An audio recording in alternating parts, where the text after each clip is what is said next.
કેજરીવાલે કહ્યું ઈડીનું સમન્સ ગેરકાયદેસર, પણ જવાબ આપીશ. એજન્સીએ કહ્યું 12 માર્ચ પછીની તારીખો આપો, હું વિડીયો કોન્ફરન્સિંગ દ્વારા હાજર થઈશ.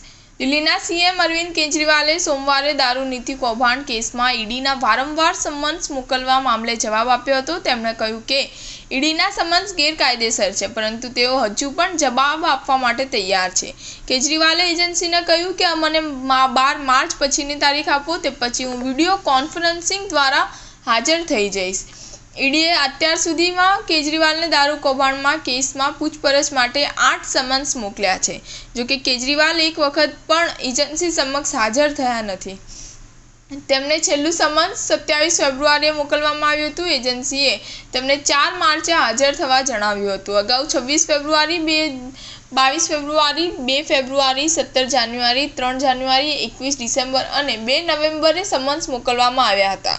જ્યારે કેજરીવાલ 26 ફેબ્રુઆરીના રોજ ઈડી સમક્ષ હાજર ન થયા, ત્યારે આમ આદમી પાર્ટીએ કહ્યું હતું કે મામલો કોર્ટમાં પેન્ડિંગ છે, તેની સુનાવણી 16 માર્ચે છે. વારંવાર સમન્સ મોકલવાને બદલે ઈડીએ કોર્ટના નિર્ણયની રાહ જોવી જોઈએ. અમે ઇન્ડિયા ગઠબંધન નહીં છોડીએ. મોદી સરકારે અમારા પર આ રીતે દબાણ ન કરવું જોઈએ. ઈડીએ વારંવાર સમન્સ આપવા છતાં જ્યારે કેજરીવાલ હાજર થતા નથી, ત્યારે રાઉઝ એવન્યુ કોર્ટમાં અરજી કરી હતી. 14 ફેબ્રુઆરીએ કોર્ટે કેજરીવાલને 17 ફેબ્રુઆરીએ કોર્ટમાં હાજર થવા અને સુનાવણીમાં હાજર ન રહેવાનું કારણ જણાવવાનું પણ કહ્યું હતું. સ્ટાર ન્યૂઝ 7 હંમેશા સચ્ચાઈની સાથે.